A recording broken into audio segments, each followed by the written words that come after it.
Olá pessoal, no Amigo Office de hoje, aqui no nosso canal no YouTube, também na TV Correio da Manhã, eu trouxe o Dr. Marcelo Bossoá. Ele é médico alergista e a conversa vai ser, já estou até me dando uma coceira, é urticária, é algo crescente no nosso meio. Você vai ver que até em alguns centros, até metade da população tem alergia e você vai entender por quê. Já dê o seu like, por favor, e compartilhe esse vídeo. Fique aqui, fique bem, fique com a gente.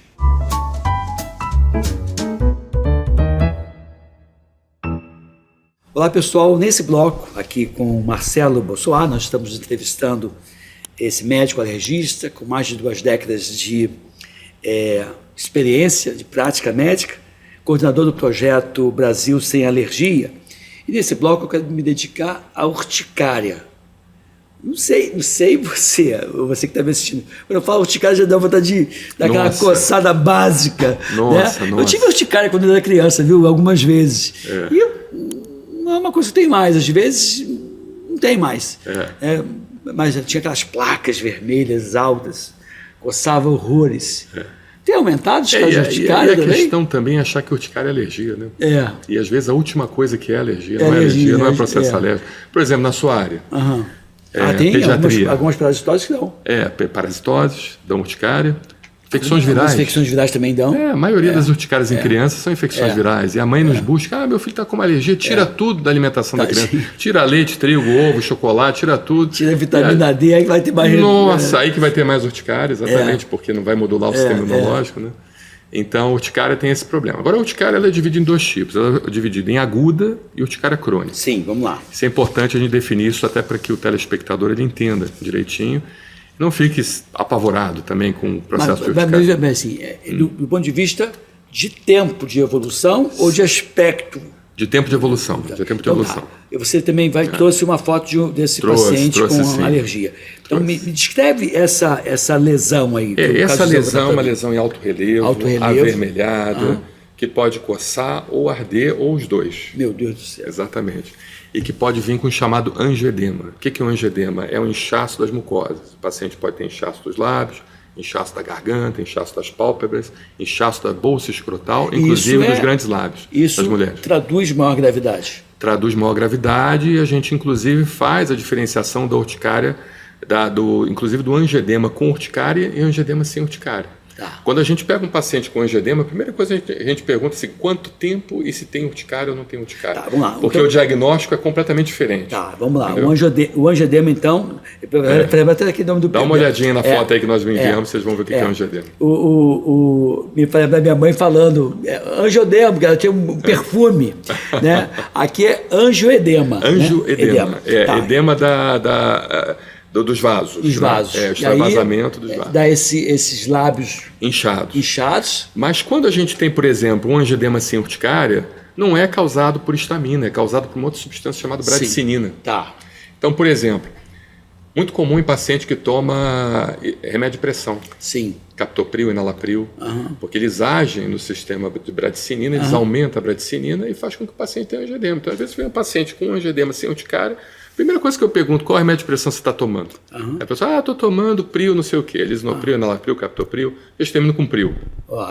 E aqui a gente tem aqui no nosso canal pessoas com mais de 40, 45 anos, tem muita gente tomando antihipertensivo. Então, além de botar a medicina do estilo de vida em dia, fica esperto aqui com as informações do Marcelo. Exatamente. Aí a gente chega lá, eureka, resolve a situação. Está lá o diagnóstico, é só retirar o remédio, o paciente nunca mais vai ter o angioedema. Existem outras situações um pouco mais raras, né? Por exemplo, não tão raras, mas menos comuns, que é o consumo do sistema complemento, que também leva à produção de bradicinina. Então, o paciente que tem doença reumática pode ter também angioedema, inchaço. O paciente que tem câncer pode também ter angioedema, doenças linfoproliferativas ou neoplasias, né? E existe uma condição mais rara ainda, mas que também a gente acaba pegando muito em consultório de alergia, que é o angioedema hereditário. Ou seja, o angioedema hereditário pela deficiência de uma substância do sistema complemento chamado inibidor de sinoesterase, pode ser a deficiência quantitativa ou a deficiência funcional.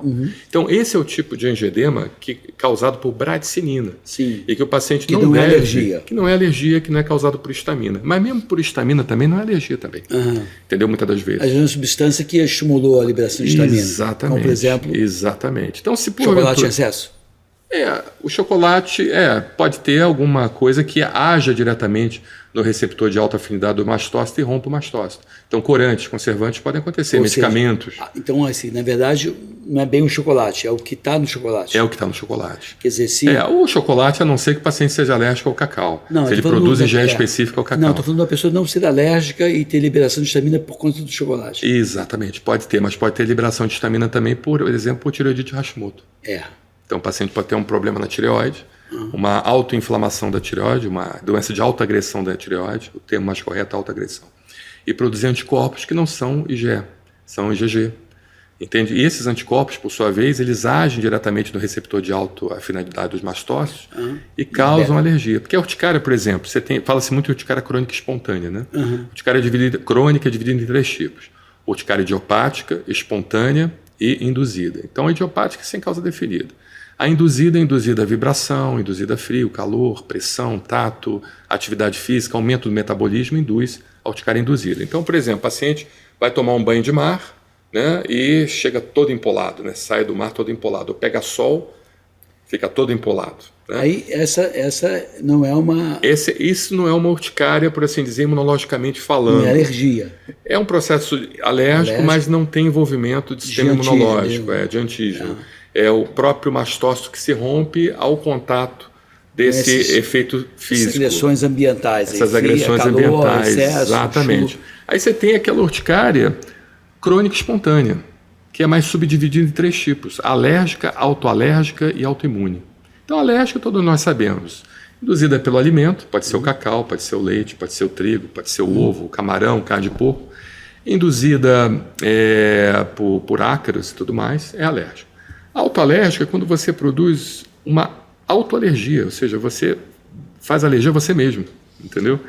Então, por exemplo, é um negócio doido, né? Então, por exemplo, você tem a produção dos autoanticorpos anti-tiroperoxidase. Hoje a gente sabe que esse autoanticorpo que é produzido contra a tireoide, ele é um autoalérgico, diferentemente da antitiroglobulina, que é um autoimune.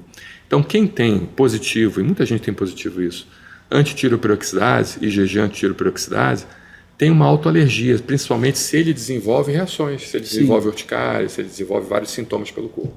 Né? E existe autoimune, né? Ou seja, paciente que tem lúpus eritematoso sistêmico, que tem artrite reumatoide e até problemas da tireoide que produz o antitiroglobulina. Você percebeu na sua prática e no relato das diferentes clínicas que você tem um aumento expressivo dos casos de urticária? Tem, isso já está documentado, inclusive, que eu não posso falar aqui a doença, mas, inclusive, tem até um vídeo meu que a gente fala sobre isso no nosso canal. Já tem vários trabalhos publicados mostrando se a gente não sabe se é o imunizante ou se é a própria doença. Então, assim, voltando a um fato histórico, eu gosto muito de história, sabe, professor Edmilson?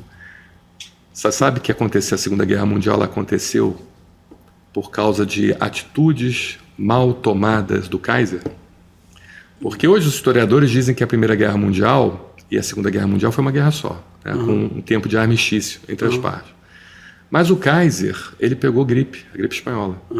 E a gripe espanhola, a gente sabe que ela, naquela época, afetava muito o sistema nervoso. O paciente realmente entrava muitas das vezes até em demência. Sim. Você não tinha medicamento, você não tinha nada, você simplesmente deixava o seu sistema imunológico melhorar. A encefalite pelo vírus da influenza. A encefalite pelo vírus da influenza, exatamente. E hoje os historiadores dizem que a decisão mal tomada do Kaiser durante o tratado de armistício que houve entre os aliados e a Alemanha e a Turquia, o Império Otomano e tudo mais, foi justamente o motivo de ter se criado todo um ambiente propício para a proliferação daquele movimento extremista que houve na Europa. Que também não vou dizer o nome, né? Senão prejudica seu canal. Então, olha o que uma doença fez para a humanidade. Né? Levou um genocídio, levou a uma redução populacional enorme, levou uma nova ordem mundial. Né? que a humanidade ela realmente... Parece que as coisas estão acontecendo com a mesma coisa com esse negócio aí. Com esse negócio. Parece que negócio aí. Né? Quer dizer, as pessoas continuam e aí... E está aumentando, assim, assustadoramente os casos de urticária. Ou seja, então, além da questão da epigenética provocada, essa alteração provocada pela questão dos alimentos, dos poluentes, de coisas que já vêm ocorrendo há décadas, teve algo que teve um início muito abrupto, exatamente, de 2021 para cá, e que você percebe, então, que houve um aumento dos casos de urticária de 2021 para cá. O que os cientistas não sabem se foi a doença em si ou se foi aquilo que foi feito para tratar a doença. Exatamente. Você sabe do que ele está se referindo, eu não vou falar aqui porque quando a gente fala, a live cai, o canal cai. O canal do Correio da Manhã já caiu algumas vezes, por causa de vídeos que a gente faz aqui. A gente está vivendo uma situação de falta de liberdade de expressão.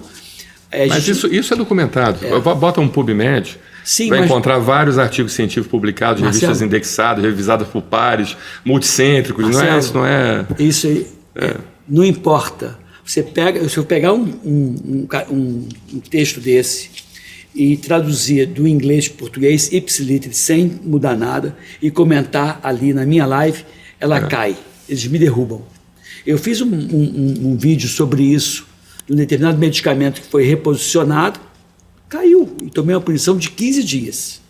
No outro dia eu fiz uma live dizendo que uma determinada instituição mundial que promove a saúde tinha errado, ou estava cometendo mais um erro, caiu. Eu não posso falar mal de ninguém, eu não posso criticar ninguém, eu tenho que seguir o que eles determinam.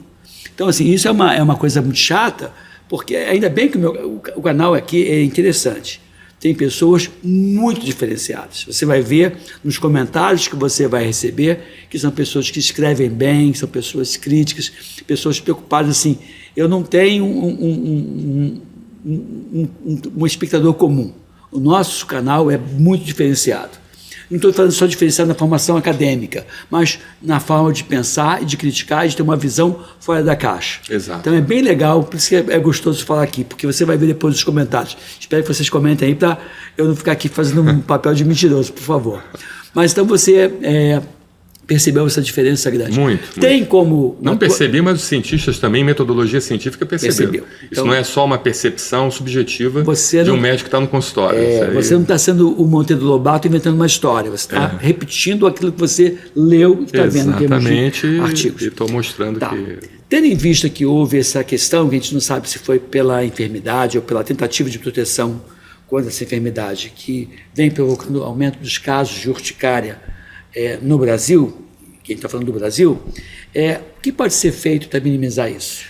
Então, primeiro classificá-la, né? Entender qual é a etiologia dessa urticária. Se é uma doença alérgica, se é uma doença reumática, se é uma doença de autoalergia. Mas todas elas aumentaram? Todas elas. Quer dizer, independente se é alergia ou principalmente as crônicas espontâneas. A entidade urticária aumentou. Urticária crônica espontânea aumentou. Tá. Que são aquelas urticárias que têm um tempo de evolução com mais de 6 semanas. A aguda, menos de 6 semanas. Então, a aguda, por exemplo, a gente pensa em infecções virais, em reações adversas a remédios, a gente pensa em outras situações. E a crônica, principalmente a crônica espontânea, onde você tem a autoimune, autoalérgica e a alérgica. E dentre essas aqui, a autoimune tem aumentado bastante. Tá? Mas será o terapêutico, quando você fala aqui que aumentou, pelo menos 6 semanas. Exato. Eu estou criando mais um cliente aí para a Big Pharma, né? Exatamente. O que eu faço? Não preciso dizer quais são mas esse cidadão com uma urticária crônica, ele gasta uma grana para se manter. Porque, infelizmente, as pessoas assim, elas estão muito direcionadas à solução imediata do seu problema. Sim. Então, qual é o remédio milagre? Qual é a bala de prata que eu vou ter acesso para resolver o meu problema? Não existe uma bala de prata. Lógico que para tirar o paciente da crise... deflagrou o problema, a gente sabe, foi uma bala não é de prata. Exatamente. Mas para sair dessa solução é mais complicado. Mais complicado. Então, o que a gente faz? Lógico, o paciente procura um consultório médico e tem que tirar o paciente da crise, né? Claro. Evitar ao máximo usar corticóide devido ao efeito rebote. Sim. Você vai usar um antihistamínico. O antihistamínico hoje, você pode até quadruplicar a dose com orientação do seu médico. Não faça nada isso por conta própria, até porque vários antihistamínicos são comprados sem receita. Isso é muito perigoso, porque existem duas situações específicas do uso do antihistamínico, que é aumento da incidência de arritmia cardíaca e aumento de convulsões, né? Convulsões. Então, o paciente, com a orientação do seu médico, pode até quadruplicar a dose. Então, tem médicos que já iniciam com a dose plena e tem outros que vão aumentando progressivamente. Eu sou mais cuidadoso, eu vou aumentando progressivamente, exatamente. Não sei que tem uma urgência. Uma urgência, exatamente. E saber justamente se aquela urticária... Porque, por exemplo, se você pega uma urticária que ela dura mais de 12 horas para melhorar, a chance de ser uma urticária alérgica é menor, entende? Porque a urticária alérgica, a urticária estaminérgica, a urticária onde você tem um envolvimento importante de histamina ali, você faz o uso do antihistamínico e ele, antes de 12 horas, já regrediu. Agora, a urticária que demora mais de 12 horas deve ter alguma coisa no envolvimento mais complexa, que pode ser uma doença de reumatismo, uma doença reumática por trás, que possa estar causando esse problema no paciente. E todas essas entidades aumentaram Aumentaram, exatamente. 2021 para cá. Agora, é lógico que um tratamento holístico, mudança de estilo de vida, reposição de vitamina D, a gente sabe que a vitamina D não é uma vitamina, ela é um esteroide, entendeu? E esse esteroide tem uma função de regular a nossa imunidade. Ela, inclusive, melhora a produção de linfócitos T reguladores. O linfócito T regulador é um tipo de célula que regula a nossa imunidade e faz com que a gente fique em equilíbrio sem exacerbação dos processos alérgicos. Então, ver se o paciente está bem com vitamina D, evitar alimentos pró-inflamatórios, usar alimentos anti-inflamatórios, a dieta do Mediterrâneo, por exemplo. Aquela história, né? Porque é descascar mais e desembrulhar menos. Descascar mais e desembrulhar menos. Fazer o controle ambiental, tudo aquilo que ativa seu sistema imunológico para o lado ruim, né? É importante que você trabalhe e justamente não tenha mais o problema, e evitando justamente piorar da situação. Pessoal, a gente tem que finalizando o nosso programa, né? Passou rápido, infelizmente, quando o papo é bom, passa rápido. Como é que faz para encontrar você nas suas redes sociais? Então, nós temos o nosso canal, Brasil Sem Alergia, né? No YouTube, é só colocar Brasil Sem Alergia. Hoje nós alcançamos 60 mil inscritos, já temos 10 milhões de views. Que legal. Não sei se nós somos os maiores do Brasil no nosso nicho, mas acredito que sim. E aí até eu peço... A gente tem vídeos diários. Legal. Peço que vocês que estão me seguindo aqui no canal no YouTube, de Múcio Migoff, seguindo também aqui no canal TV Jornal Correio da Manhã, que vocês também sigam lá o nosso amigo, né, que tem conteúdo que é de qualidade e que é pouco divulgado, porque cá entre nós não interessa muito para muita gente não. Tem gente que quer manter a reserva de mercado aí, continuando... cobrando valores que são um pouco acima do que a gente poderia cobrar. Eu acho que vocês cobram bem menos. O objetivo do projeto é a inclusão social. Inclusive no nosso próprio site está lá. Se você tem plano de saúde, se você tem condições de pagar um médico particular, tente não nos procurar. Lógico que o projeto está aberto a todos, né? Quem for lá vai ser muito bem recebido. Ninguém vai perguntar se você tem plano, se você não tem. Mas a gente coloca para ver se as pessoas têm conscientização, né? Existe o mercado, que é um mercado para aqueles que já estão estabelecidos e que, de certa forma, têm feito muito bem seu trabalho, entende? Mas, infelizmente, as classes D e E não têm tido assistência. Não tem mesmo, não. Não tem. Então, não faz a medicação correta, trata somente as crises, com redução, né, inclusive da expectativa de vida e da qualidade de vida. Pois é, e quando vão para o serviço público, nem sempre tem acesso à imunoterapia, porque nem todo lugar tem. Porque, professor Edmilson, o único tratamento que muda a história natural da doença, que ensina o organismo a não ter mais alergia, é a vacina. É isso aí. Não aquela vacina. Não, a vacina de alergia. Uma vacina de alergia. Que tem mais de 100 anos de existência. Mais de 100 anos de existência. Então, assim, a gente já está mais do que consagrada a sua eficácia e segurança. Então, a gente sabe que é uma vacina que só ajuda, que só faz bem, que não faz mal para ninguém. E se for e você utiliza de um fornecedor bem interessante. Quando eu fui da Vigilância Sanitária do Estado do Rio de Janeiro, eu fiz uma fiscalização lá e a gente brincou que deu 10 com louvor para ele. E eu não sabia, né? Foi a fiscalização nua e crua. E eu me impressionei com o que eu vi. E é o fornecedor que nos fornece. Eu sei disso. Nós temos o fornecedor das clínicas mais chiques que tem no Brasil, é o mesmo fornecedor, é a mesma vacina. O nome da empresa qual é? Pode falar. Pode falar? FDA Allergenic. Que é Rupert. O Rupert, exato. É o que tinha outra pessoa lá também, mas acho que ele já saiu. É o José Carlos que continua lá, né? Mas eles são muito bons, né? O melhor fornecedor que tem hoje de extratos alergênicos do Brasil são eles, né? Quiçá da América Latina, né? É isso aí. Gente, obrigado aí por você ter assistido a gente aqui. De 0 a 10, qual é a nossa nota, por favor? Vou te dar uma caneca para você, quando estiver na sua casa, lembrar da gente, tomando chá, lembrar do Migovski. E você acessar o nosso canal é muito importante. Tá? Então, de 0 a 10, qual é a nota? E compartilhe esse vídeo, porque informações como essa servem sim para minimizar dor, sofrimento, internações, sequelas e mortes. Fica aqui, fique bem, fique com a gente. Um abraço e até breve. Tchau, tchau.